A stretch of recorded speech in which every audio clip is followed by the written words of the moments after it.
श्री गुरवे नमः। धर्मानुरागी भाइयों बहनों, आप सभी लोगों का इस सत्संग में हार्दिक स्वागत एवं अभिनंदन है। आइए कुछ ज्ञान की चर्चा करें। उससे पहले हम सब लोग गुरु वंदना करते हैं। ओम गुरुर्ब्रह्मा गुरुर्विष्णु गुरुरेव महेश्वर गुरुरेव परब्रह्म तस्मै श्री गुरवे नमः।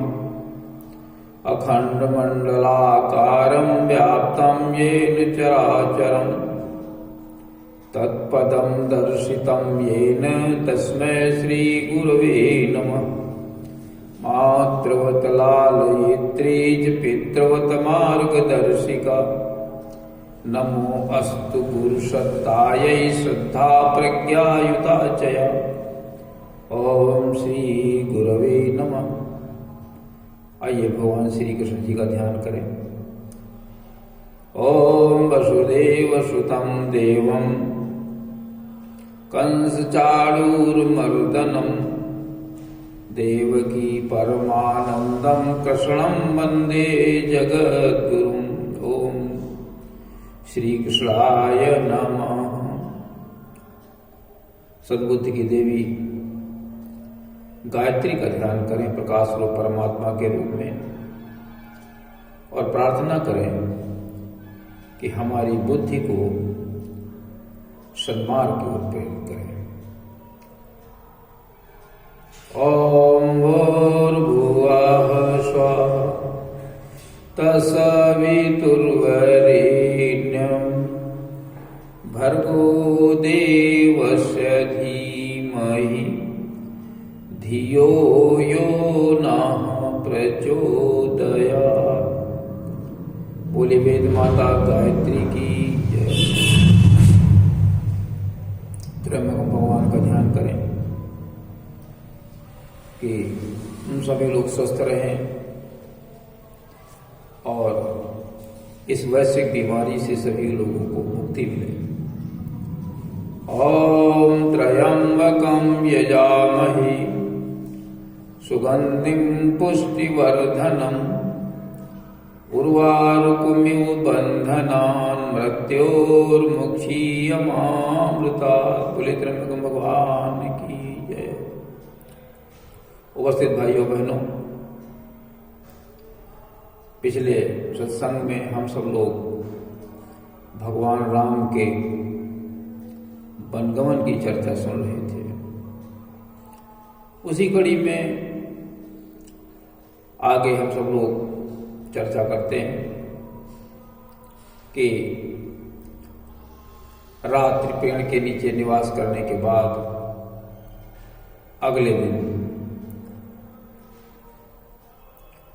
सभी लोग प्रातः कर्म करके और आगे चल दिए तीर्थराज प्रयाग के लिए। यहां पर ये ध्यान देने योग्य बात है कि भगवान राम चाहे जिस स्थिति परिस्थिति में हों, संध्योपासन अवश्य करते थे। सुबह संध्योपासन और शाम को संध्योपासन गायत्री मंत्र के द्वारा प्रकाश रूप परमात्मा का ध्यान करते, ब्रह्म का ध्यान करते थे। और हम सब लोगों को भी यही चाहिए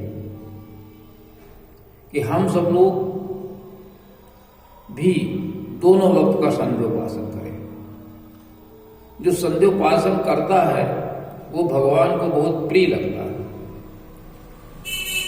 सब मम प्रिय सब मम उपजाए और सबते अधिक मनुज मोहि बाए।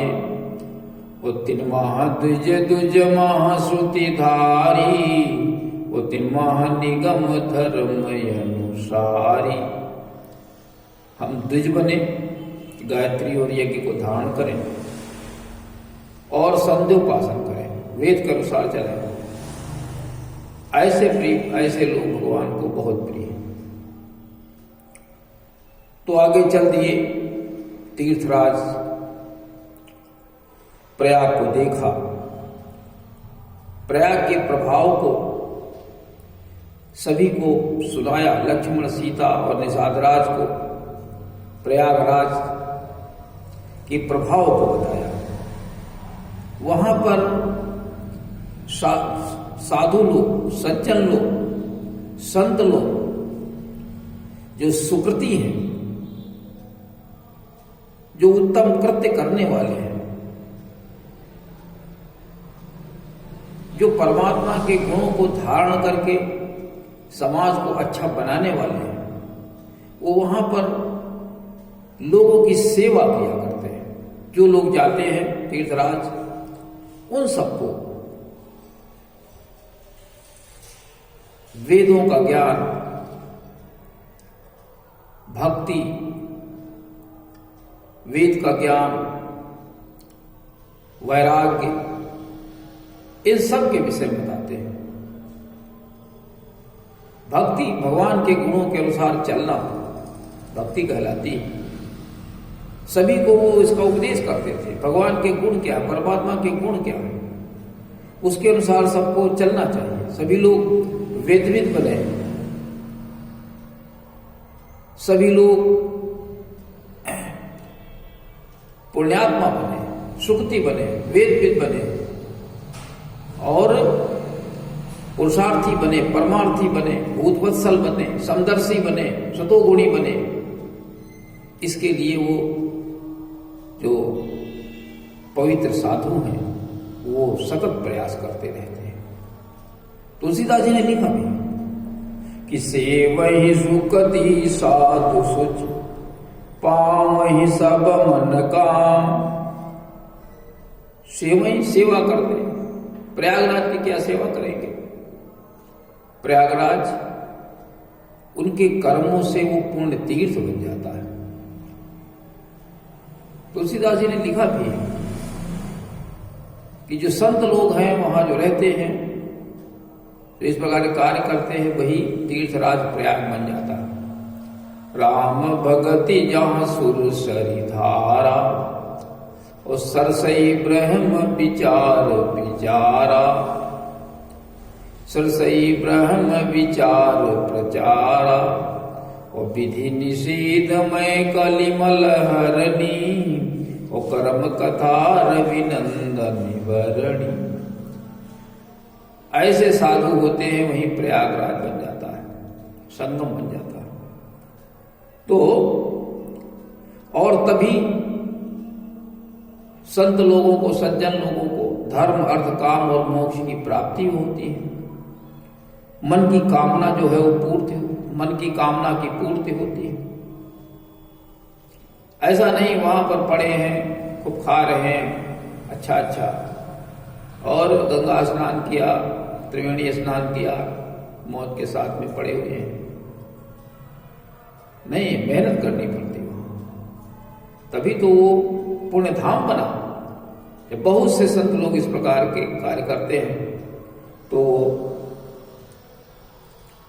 वहां पर पुण्य धाम बन जाता है। वहां हमारे जितने पाप हैं, जब वहां जाते हैं तो पापों का जो पुंज है, कलुष का पुंज है, जो कलमस कसाय मस्तिष्क में भरे हैं, वो सब समाप्त हो जाते हैं। कैसे? अपने से, त्रिवेणी में स्नान करने से नहीं। वहां संत लोग निरंतर वेदों के प्रचार प्रसार में लगे रहते हैं। मनुष्य को दुष्कृति से सुकृति बनाने के प्रयास में लगे रहते हैं, जिसके कारण हमारे सारे जो कलमश कसाय हैं वो सब वहां समाप्त हो जाते हैं। उसी लिखा को कही सकई प्रयाग प्रभाव। प्रयाग के प्रभाव को कौन कह सकता है? इतना जबरदस्त जोरदार प्रभाव है सब उसका वहां का। और कलश पुंज कुंजर मृगराव, इतना अधिक प्रभाव है प्रयागराज का कि जो हमारे जो पाप रूपी जो हमारा हाथी है, इतने बड़े पाप है, जैसे हाथी जैसा हो गया है, पापों का आकार हाथी जैसा हो गया है। कलश कलुष पुंज। कलुष पुंज का अर्थ है जो हमारे पाप हैं वो कुंजर के समान हो गए। और तीर्थराज क्या है? तीर्थराज सिंह है, जो जैसे सिंह हाथी को मार देता है, उसी प्रकार से जो तीर्थराज है वो हमारे जो कलमश कसाय, बड़े से बड़े कलमश कसाय हैं, उन सबको समाप्त करके हमें पुण्यात्मा बना देता है। कैसे होता है? ये सब सुकृति संतों के माध्यम से होता है, अपने से नहीं हो जाता। सुकृति संत, उसमें वहां भरद्वाज जी का आश्रम सबसे श्रेष्ठ था। उनके यहां निरंतर भक्ति, ज्ञान और वैराग्य की कथाएं चला करती थी। मनुष्य को श्रेष्ठ पुरुष बनाया जाता था, अनगढ़ से सुगढ़ बना देते थे। इस प्रकार का वहां का माहौल था। एक प्रकार की वहां सुक्ति बनाने की फैक्ट्री लगा रखी थी भरद्वाज जी। तो त्रिवेणी में भगवान ने स्नान किया, शिव जी का पूजन किया। शिव जी का पूजन करना नहीं छोड़ते थे, क्योंकि शिव जी से प्रेरणा लेते थे। शिव जी ने जो धर्म की स्थापना में बहुत बड़ा सहयोग किया था, राम उनके दाहिना हाथ थे। जो छूटा हुआ काम था उसको राम संभाल रहे थे, इसलिए शिव जी प्रेरणा के स्रोत थे। उनका पूजन करते थे, उनका ध्यान करते थे कि हम आपके छूटे हुए कार्य को आगे बढ़ाएंगे। इस प्रकार से शिव जी का ध्यान करते हुए पूजन का अर्थ है उनके छूटे हुए कार्यों को हमें आगे बढ़ाना है। यही उनकी पूजा होती है, मनुष्य की यही पूजा होती है, माता पिता की यही पूजा होती है। उनकी भावनाओं को हम आगे और बढ़ाएं, उसको विस्तृत करें, उसका विस्तार करें। ये हमारे माता पिता की पूजा है, भावनाओं की पूजा है। यही भगवान की भावनाओं की पूजा की जाती है। तो भरद्वाज स्नान किया, पूजा की, तीर्थों की पूजा की, तीर्थराज की पूजा की और भरद्वाज जी के आश्रम में पहुंच गए। भरद्वाज जी के आश्रम में जैसे पहुंचे, राम ने उनको साष्टांग प्रणाम किया। भरद्वाज जी ने उनको गले लगा दिया और कहा, आज का जितना भी मैंने जब तब जो कुछ भी मैंने किया वो सब आज हमारा सफल हो गया, पूरा हो गया। क्या कहते हैं? तब प्रभु भरद्वाज पहियाए ओ करत दंडवत मुनि उरुलाए। जैसे ही दंडवत प्रणाम किया तो भरद्वाज जी ने भगवान राम को गले से लगा दिया। तो क्या कहते हैं? आज सुफल तप तीरथ त्यागु, आज सुफल जप जोग विरागु। आज हमारा सब कुछ सफल हो गया। आज जो कुछ मैंने तप किया, तीर्थ का सेवन किया, लोगों को मैंने अच्छा बनाया, गुणवान ज्ञानवान बनाया, जो मैंने त्याग किया इस कार्य के लिए, बड़ा बड़ा मैंने श्रम किया, वो सब असफल हो गया। जब योग और विराग, वैराग के मतलब समाज को श्रेष्ठ बनाने में जो मैंने त्याग किया उसको वैराग्य कहते हैं। और सफल सकल शुभ साधन साजू और राम तुम्हें अवलोकत आज। अरे हे राम, आज मैंने आपको देखा अपने आश्रम में, तो मेरा जो कुछ भी था, जो कुछ साधन थे, जो सुसाधन थे, जो कुछ था, साज समान जो कुछ था, वो सब आज हमारा सफल हो गया, जो कुछ मैंने अपने जीवन में किया।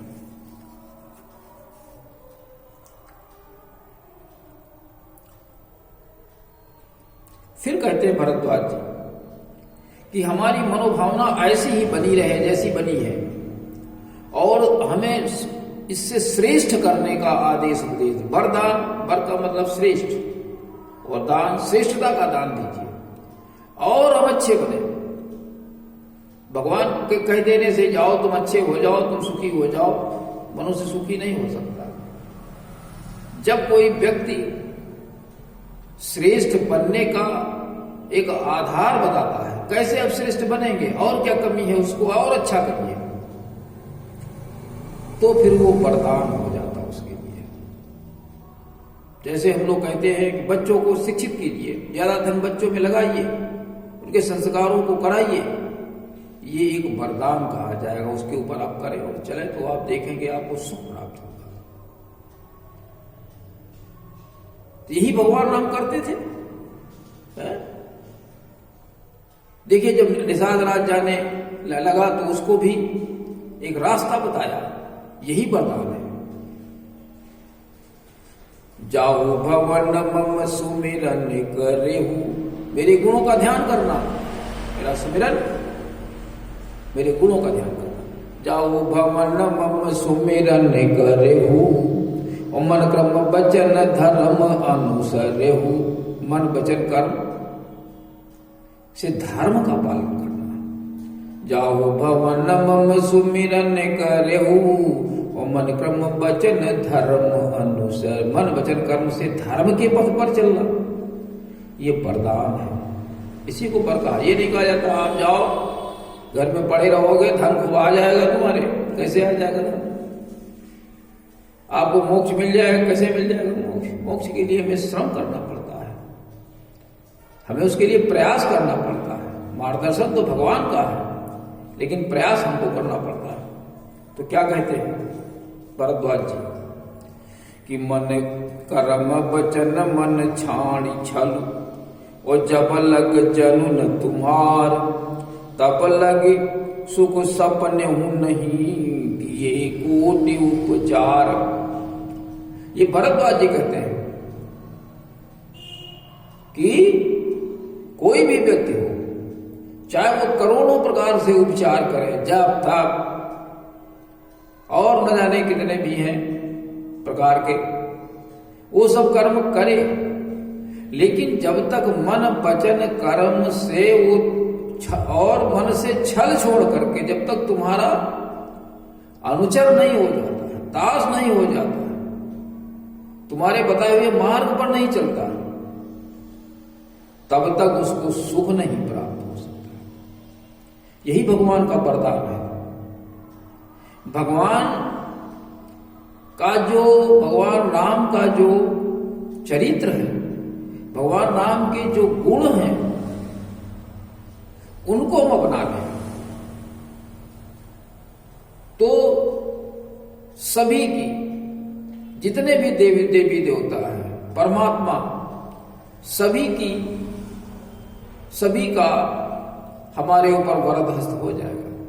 उनकी कृपा हमको मिलने लगेगी, लेकिन हमें ये कर्म से ही प्राप्त होगा। खाली हाथ जोड़ने से प्राप्त नहीं हो जाएगा, न तो जोर जोर उनका नाम चिल्लाने से प्राप्त हो जाएगा। ये प्राप्त होगा हमारे कर्मों के माध्यम से। हम वेदविद बने, पुरुषार्थी बने, परमार्थी बने, परिवार को अपने अच्छा हम बनाए, स्वयं सुधरे, परिवार को सुधारे, समाज को सुधारे। शिव जी समाज को सुधारते थे, वो तो सुधरे हुए थे। लोग कहते हैं भांग का, धतूरा का, गांजा पी, ये कुछ नहीं करते थे। जो लोग झूठ कहते हैं, गलत कहते हैं। ऐसा आदमी जो दुर्गुणी होगा, वो भगवान को कैसे प्रिय हो सकता है? भगवान तो यही कहते हैं सब दुर्गुणों को छाड़ करके हमारे साथ में आप जुड़े। संसृति मतलब दुर्गुण, दुर्गुणों को छाड़ करके आप हमारे साथ में जुड़े। श्रेष्ठ व्यक्ति है वो ऐसा ही करते हैं, तो आप हमारे प्रिय हो जाएंगे। और नहीं तो फिर मैं काल रूप हो जाऊंगा। काल रूप तिन कर मैं भ्राता, और शुभ अशुभ कर्म फल दाता। अस विचार जे परम सयाने, और भजहि मोहि संसक्त दुख जाने। मेरे बताए हुए मार्ग पर चलते हैं, मेरे अनुसार चलते हैं और बुराइयों को छोड़ देते हैं। संस्कृत में कष्ट है, इसलिए बुराइयों को छोड़ देते हैं। तो आप सब लोगों से ही निवेदन है, क्या कहते हैं?